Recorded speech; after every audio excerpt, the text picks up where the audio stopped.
It's hard to, wow, Bob, I think you stole the show, my friend. Wow. I was thinking at length of, wow, I wrote this book and I was struggling to write talking points. I texted you like, I'm terrified. I've been for 7 days. I flew to South Carolina. I bothered poor Bob and his wife and like, okay, we got to write this. How do I do this? I couldn't write it. I couldn't write it because for some reason, I just wanted to bring my authentic self. Not for some reason, because how do you write a book on authenticity and fully script out this? First, I want to thank all of you. You're right, Bob. Everyone here, including you, you are my heroes. And that's what prompted this pathway. Let's talk about what brought you here. So intellectually, we say the word authenticity. I revered it as once a $12 word until you overhear the word in universities and then you hear it here and there and there. And it started to dilute this, what is authenticity? Let's just put it in action. That book on the table right now is intellectually stating authenticity. But Steve, you spoke at my 82-year-old mother's celebration of life party. We've been with each other thick and thin. I haven't worked with you for I can't even tell you how long. Where's David? David. I go to David Gordon. I met the one. She's the one. He goes, are you sure she's the one? Yes. This man went with me and we shopped for her wedding ring, where David proceeded to teach me. He was like kind of a jeweler on as a hobby. He taught me color and clarity and carat. And before you know it, it's because of you that my wife loves her wedding ring and is still with me. We're going to have our 13th anniversary. Naomi, you and I worked together when we were both doing BMLP. You see, and we helped each other. I was talking to you when I was in Rhode Island and Minnesota, back in Chicago. I just think, Jason, when your daughter got to Cornell, I mean, we talk all the time. I haven't worked with you in years. Remember how many years we tried to get PIM, for God's sakes? And then we finally got it? You know, that's authenticity in action. That's where the rubber meets the road. We can write authenticity all day long, but living it, well, that's where the salt of life comes. That's where, you know, the way I looked at you is the way you look at your clients. But there's a problem at times, say, and right, maybe big bank gets in the way of your messaging, or maybe there's an unintended consequence of a leader messaging on your behalf. And all of a sudden, after all these years, I was like, I can't really sit here anymore and not raise my hand. So I'm going to try to look at these notes, but we'll see. The big thing is, I think there's a whole lot of love in this room. And I think we have to be reminded about love is the cornerstone of any trusting relationship. I mean, my gosh, Bob, sorry for going and staying in your house for so long and I didn't even get to write a script. But so I thought we'd have some fun, and let's do this together. Don't have me just speak for the whole time. I think we discussed what authenticity is by all the love in the room, but let's talk about very simply what it is not. So to have fun, I was thinking, almost imagine like a David Letterman. Here's not the Does It Float, but here's the top five corporate jargon sayings. And please, if you have one, don't be shy, throw it at me. But, you know, I was saying that I think number 5, think outside the box. How many times have you heard, think outside the box? And it's like, canned versus custom. Sometimes canned has been so ingrained in us that we start to use these words when we don't even know what the hell we're saying. I remember earlier in my marriage, I said, gosh, Rebecca, I'm not sure this meets my expectations. And I was like, what the hell just happened, right? You know, and this has happened to all of us. Our words matter. Number 5, it's think outside the box. Number 4, let's unpack that. How many times have you heard that? Let's unpack that. And it's, don't even get me started. I'd say number 3 is low-hanging fruit. And help me out here if you have any other ones. But then move the needle. And my favorite is watching LinkedIn. LinkedIn is just, I mean, I'm going to temper myself here. But how many people start their call with, I'm really excited, I'm thrilled, and you know, my favorite was in prior firms that shall not be mentioned. where they'd say, I'm really excited about all these changes that have not happened yet. And it was like 10 years of, this is going to happen. We're going to overcome the hurdle. We're going to move the needle. And none of this stuff happens. But it's just this canned, non-custom messaging that, whether you like it or not, it takes away from the natural zest of yourself. And we're so busy, markets are volatile, everyone's going crazy, we're having these calls, right? That you're so busy doing your job, you might not see it.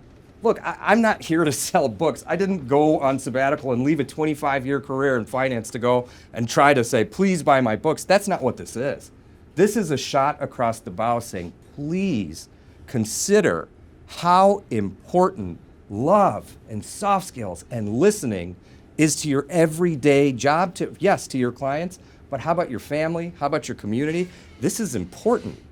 And it's just so easy to lose sight of. Oh my gosh, like, how many of you have taken crazy calls today in the past week? It's hard to pay attention to the fact that we actually love these people, right? Because if you didn't, you wouldn't serve them, and you wouldn't go, and you wouldn't be losing sleep because they're upset. So, top 5. Anyone have any buzzwords that you want to add in there?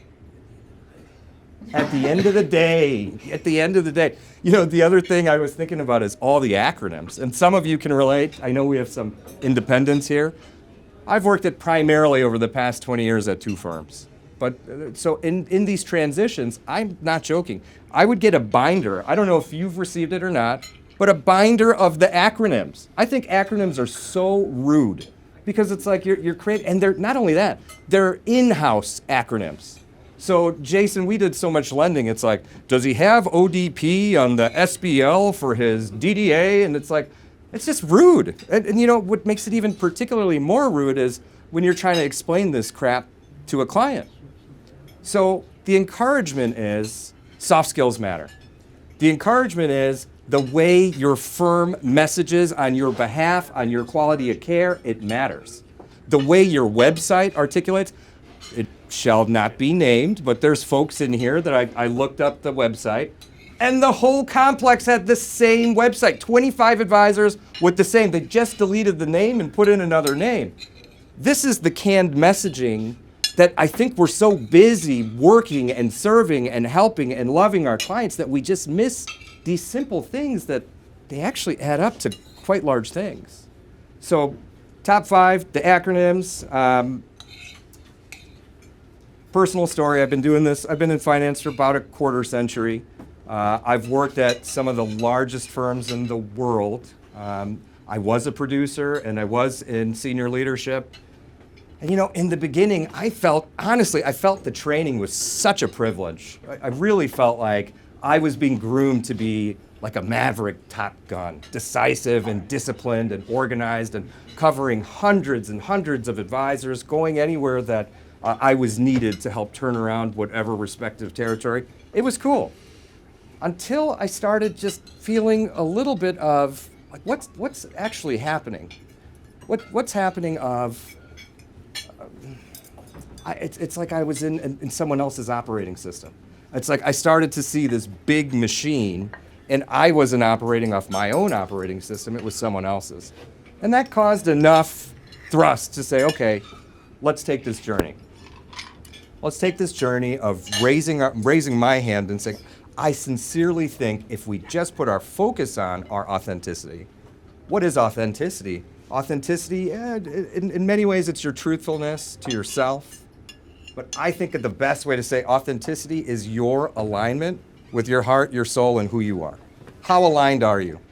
And I made this assessment where you can go to my website and take a 20-question assessment, and it asks you don't know that it's actually sectioning out. It's asking what your authenticity within your friendships are, within your marriage, within your client relationships.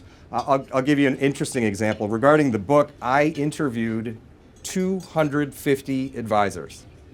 Some from one company, from another company, and what really prompted, I wrote this book, rewrote it 3 times, by the way, but the first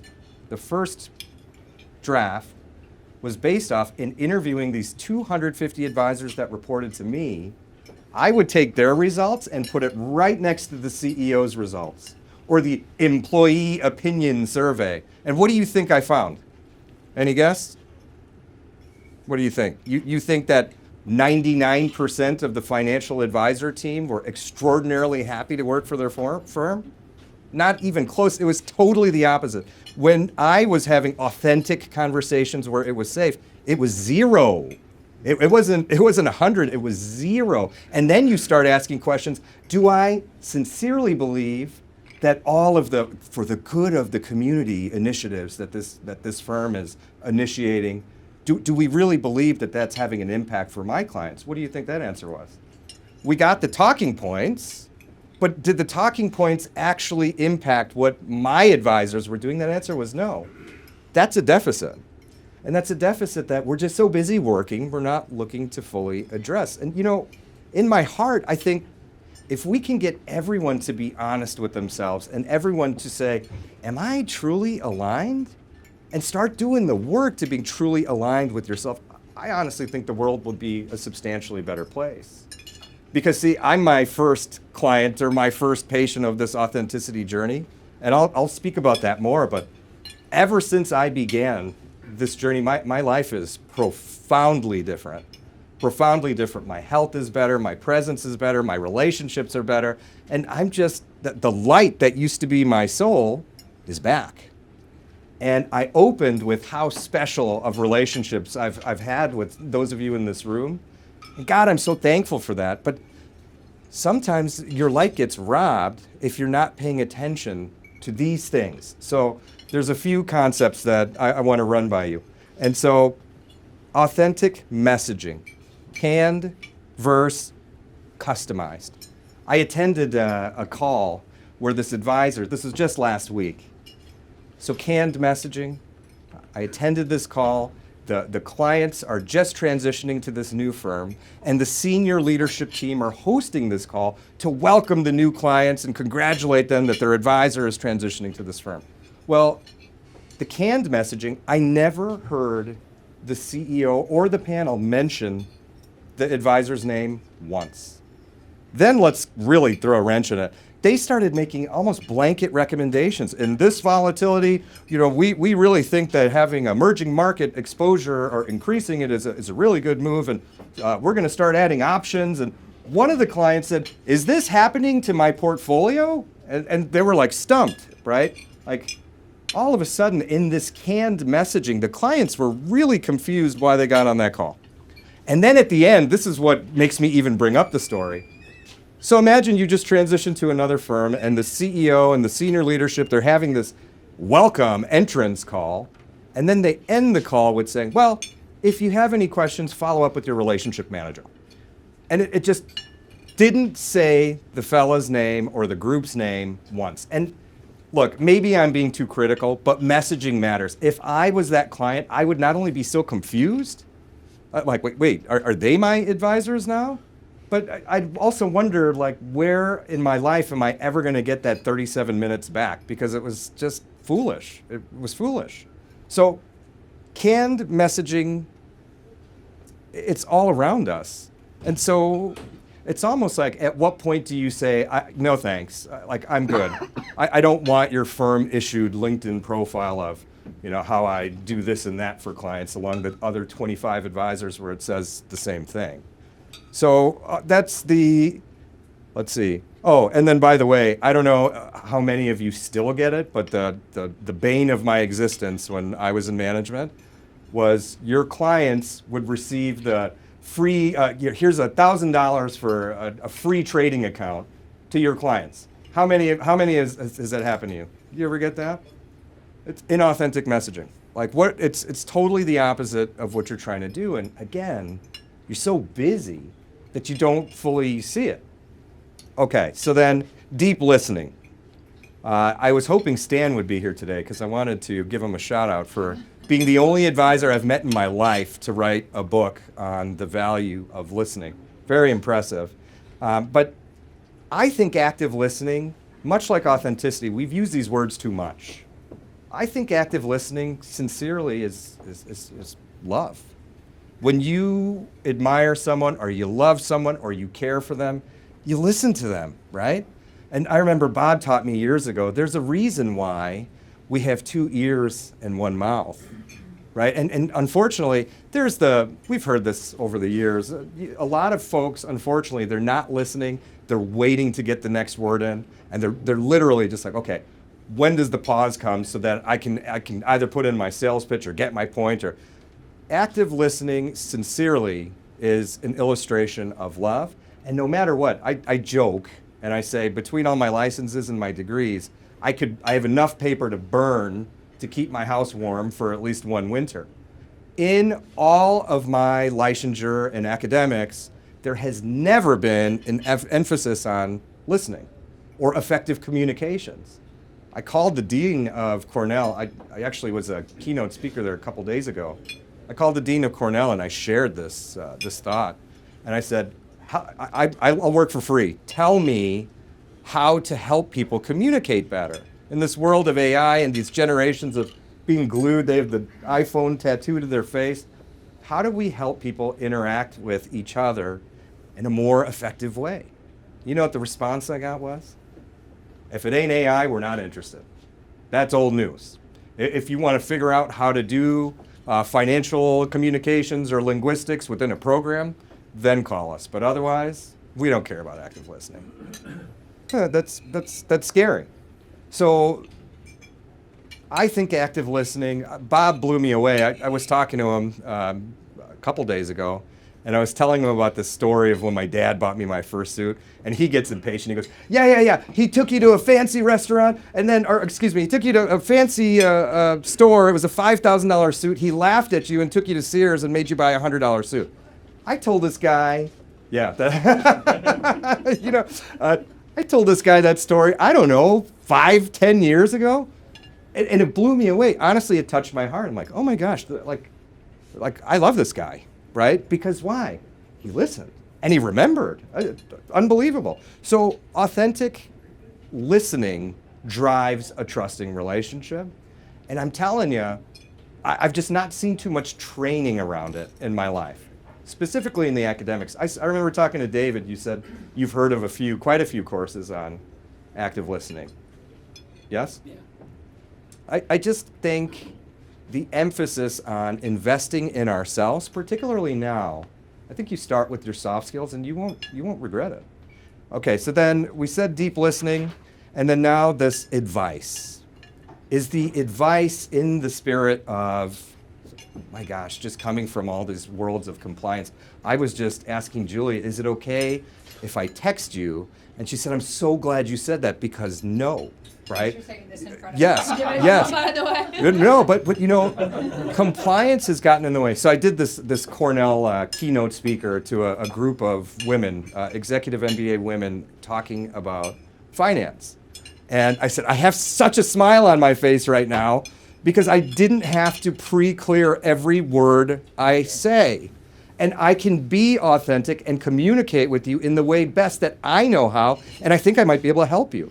And I got a letter, I got a letter from the president of Cornell saying, thank you, that was an excellent, excellent presentation. I was freaking out, I didn't know if it was excellent, but the whole point is messaging matters. If someone's controlling your messaging, how many people said, I'm not doing a LinkedIn profile because compliance sucks and it just gets in the way, right? Like, yeah, I know because I was with you, but losing your opportunity to message what you're doing, your quality of care, how you help people, the things you've done over 20, 30 years, it shouldn't be red taped. And if it does get red taped, you fight and fight and fight and fight so that it doesn't. Otherwise, you end up with 25 advisors with the same damn profile. And this isn't tinfoil hat, let's just call it what it is. What do you think the firms want? Do you think they want the individual, these larger firms, do you think they want this individualized, customized approach where the advisor illustrates that they found their story, they found their passion, and they know what they're doing, they have their process, and it's right here? Or would they rather have hundreds and hundreds and hundreds of the same zombie army with the same replaceable message, so that when the day comes that rep wants to go across the street, the clients won't go with them because you're just one of the 25 identical profiles.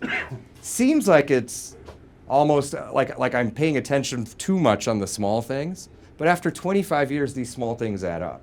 And then you start to see, oh my gosh, this gap in this authenticity, this gap in, I'm telling you, I feel like my reps have been my clients. I feel like my reps have become some of my best friends and my heroes. I feel like you're getting slighted. And I think just the awareness around it, I was asked, here's another fun story. I was asked by Forbes, initially I was approved by Forbes to write this book. And we went through this big, long process. And at the end of it, they're like, congratulations, you're one of 60 Americans to be an approved Forbes author. I'm like high-fiving my wife. I'm like, oh my gosh, I think this might be a big deal. And they're like, oh, by the way, it's $250,000. It's like, oh, doesn't really feel so authentic to me. I should have known, right, with all the Forbes bills that I've had to pay as a manager. But anyway, where was I going? I just lost my train of thought. The Forbes, Bob, help me out. These three pillars, the authentic messaging, the deep listening, the independent advice, they form the foundation of becoming a truly impactful advisor, but an honest human too. You'll like your life more. And I'm living proof of it. I like my life a whole lot more. And being authentic now is almost a discipline that I defend. And my encouragement for all of you is, you all are some of the top advisors, if not in the state, in the country. We have best in class here. You know what you're doing, but I just want to tickle this perspective that maybe you're so busy that you're not seeing. Invest in yourself. It's right now probably the best investment. I don't care if you're a $2 million, $5 million, $10 million producer. Investing in yourself is always a good idea. And starting with soft skills, starting with, hey, I'm going to record myself, do an annual review just to see how I do it. It's not a bad idea. It's not. So I want to talk about AI a bit. And I tell my children there's two ways to use AI. There's one that expands your thinking and helps you go to levels that you didn't otherwise think you could or were able to. And then there's ways to use AI that make you irrelevant. And irrelevant is a kind word, right? And so I'll give you a few examples of, in my experience. I'm old enough that I grew up where my parents were outlining maps before we took our road trips. And honestly, I was using maps. And then MapQuest came out. And when MapQuest came out, you still had to print out the papers and you still had to know the streets, but at least it told you. I remember like the MapQuest would be on my passenger seat and I'd be flipping the pages and I'd eventually get there. But then Waze came out. And now that Waze has come out, I'm born and raised here. I'm a North Shore kid. Because of Waze, I don't think I'd know how to get back home from here, right? And so that's one way of using an artificial intelligence is it replaces your thought system. And all of a sudden it's gone. I mean, my God, I think if I sat down for a couple hours, I might be able to map it out, but it's gone. So the encouragement is AI's here. There's no way that you're going to hide that, but don't use it to where it takes away from your thinking. Do it that it expands your thinking. I'm going to give you some goofy examples. I recently had just a few health scares, and I uploaded all of my medical information into ChatGPT, all of it. All the blood work, all the diagnostics. I put the bios of the cardiologist, of the nephrologist, and ultimately use ChatGPT to take this whole look at everything. Now I'm walking into the cardiologist and cardiologist says, oh, if you don't mind, I got ChatGPT recording this for my notes. I'm like, oh, that's interesting. That's a whole other story because I was wondering the whole time if she was actually listening to me because she was like, well, this is all just recorded. I'll revisit it later. But what's fascinating with the cardiologist story was I said, hey, take this as you will. I've been uploading this into my ChatGPT and it says to maybe I need to do this type of genetic testing and maybe I need to go get that diagnostic. And she was very humble about the whole thing. She said, my God, I missed that. You really need to go do that. So I'm like, wow. Like, this was just a couple weeks ago. It was really eye-opening. But now let's take it to the next level of using AI to expand yourself.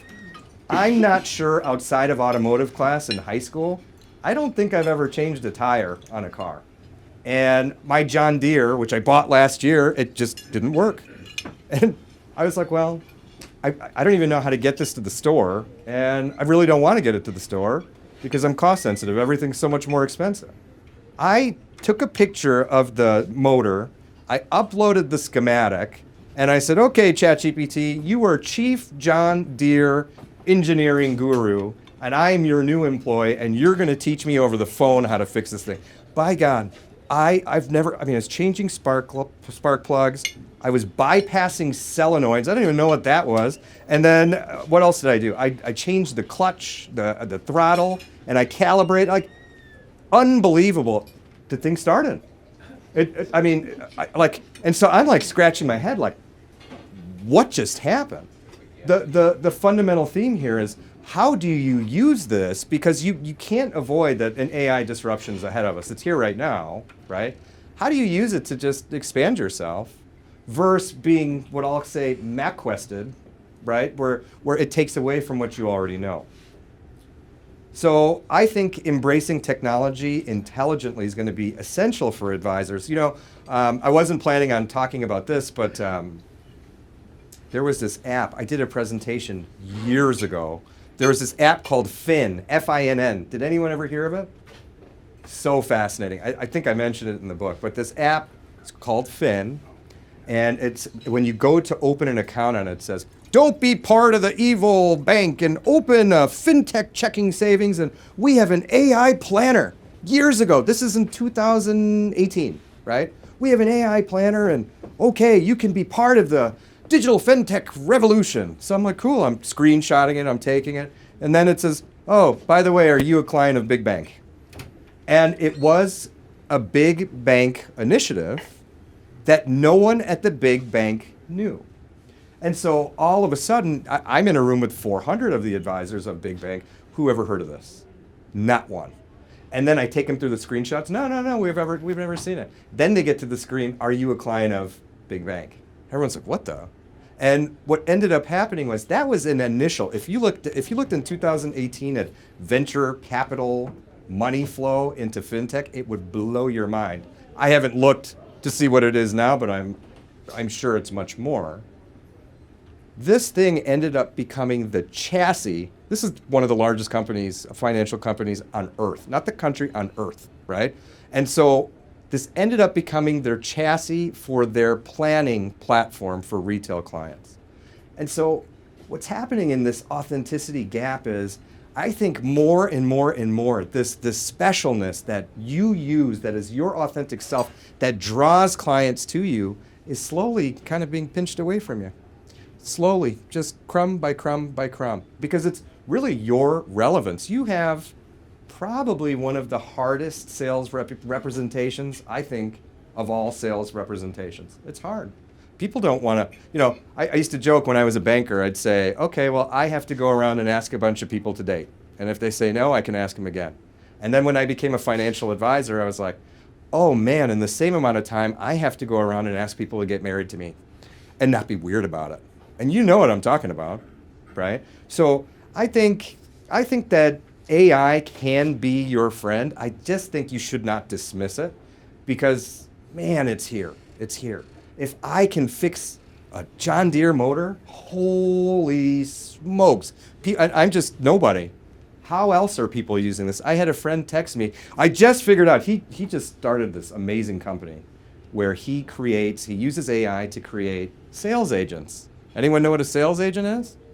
So a sales agent will do all your calls for you. It will distribute your digital marketing. It will take payment, and it will set up appointments and put it on your calendar, all in one. This kid makes them. And he texted me this morning saying, "Hey, good luck on your book launch. I'm really excited. By the way, I'm so close to figuring out how to have my AI bot just ultimately assess using whatever algorithms, assess my portfolio in the same zest as an advisor." Oh, And I didn't get a chance to talk to him because I was freaking out about today. But at the same time, if I'm thinking of David Gordon and I'm thinking about my success, my momentary success with ChatGPT, I have such a good relationship with this man, I wouldn't even think twice about using a ChatGPT. I want David's advice. As a matter of fact, after I wrote this book, I was getting all these calls. Somehow, by grace, this book ended up being an Amazon #1 top release. But I've been getting calls. You're the person who I have to ask. Who should be my financial advisor? You know what I say? David Gordon, right?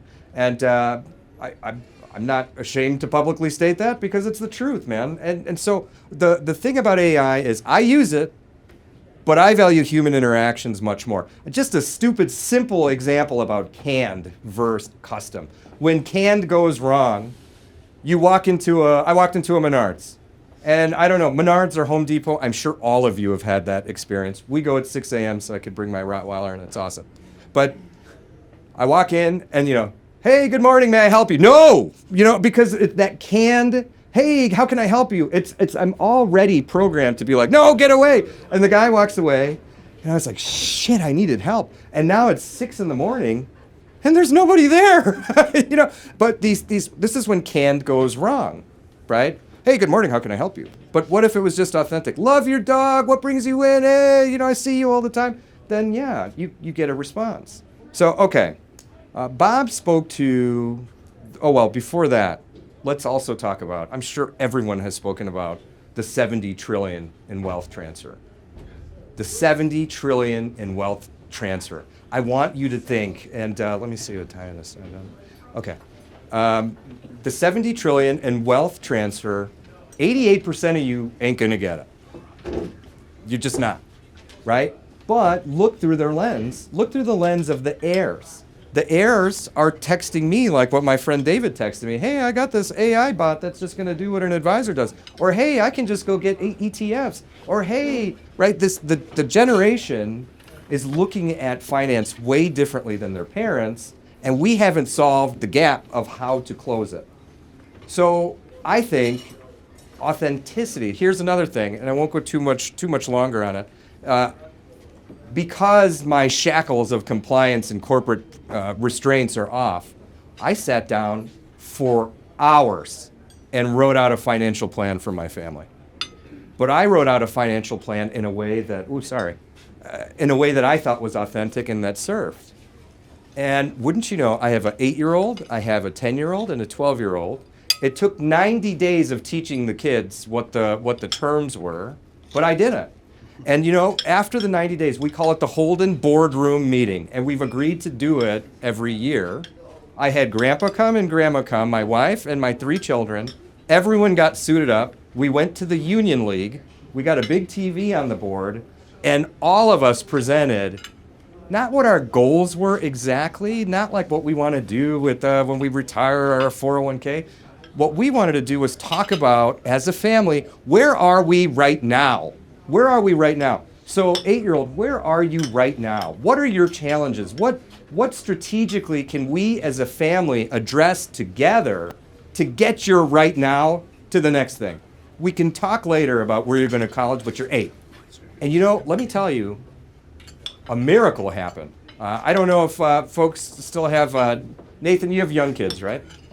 4 and 2-year-olds. 4 and 2.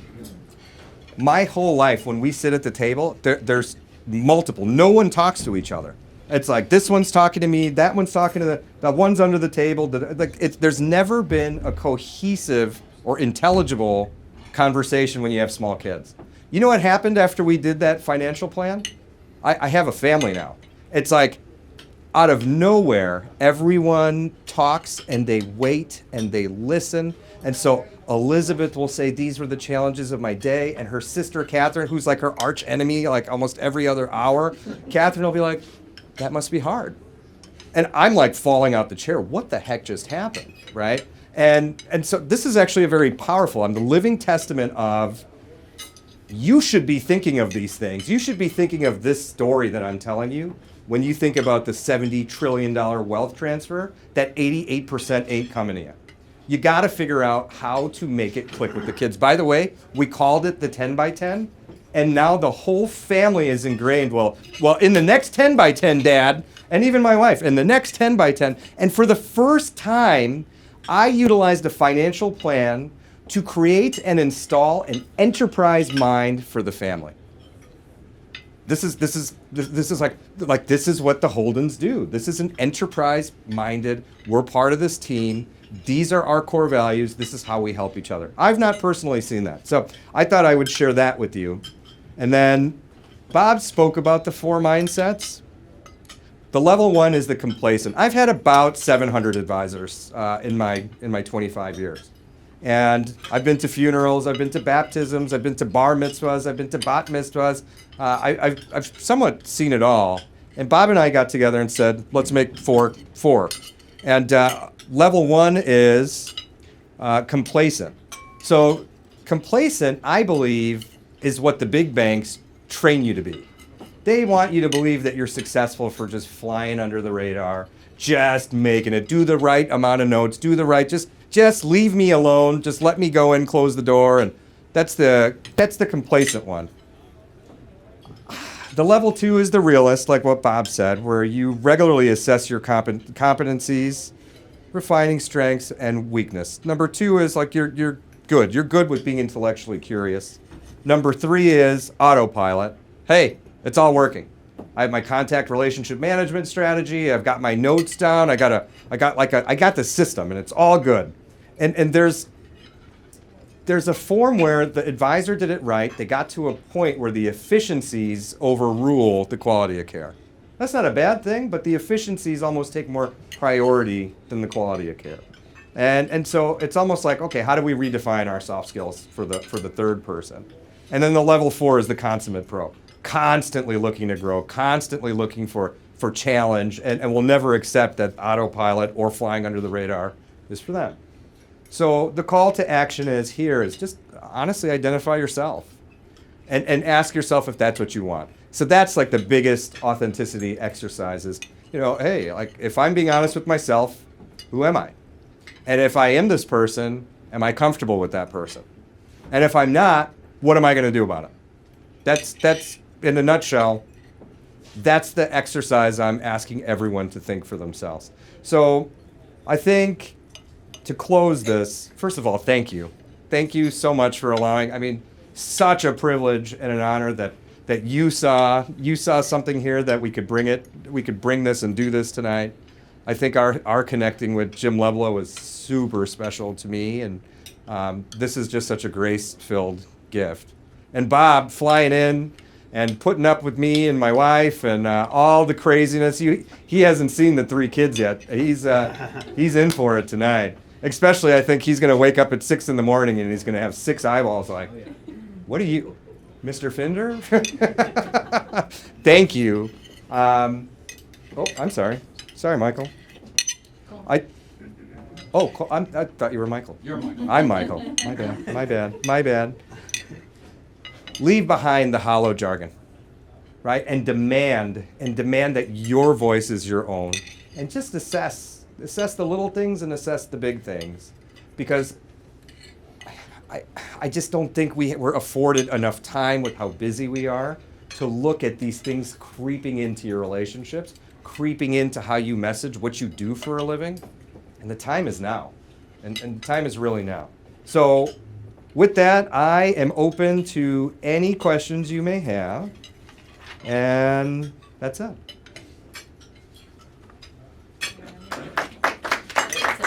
Thank you.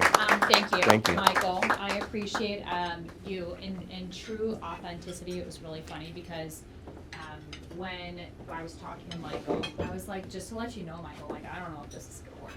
Right, like I work for Fidelity, and you all work for said big banks and et cetera, unless you're an REA, and it probably worked in the big bank in the past, right? And so I was like, Michael, I don't know if this is going to work because we all have to, follow compliance, follow those regulations, and we're all constrained on who our true authentic selves can be. We can't text, we can't, say exactly what we want on LinkedIn. And I think that's part of it, right? Like, how do we all overcome that and become our true authentic selves, not only with our clients, but also with each other? And so I really feel very proud and appreciative for all of you for coming here, because I feel like we represent different firms, different parts of our lives, different types of clients, and I think that this is a good idea to just to engage with each other in a true spirit of authenticity. So thanks everyone for coming. Thanks again, Michael, and thanks again, Bob. Appreciate it.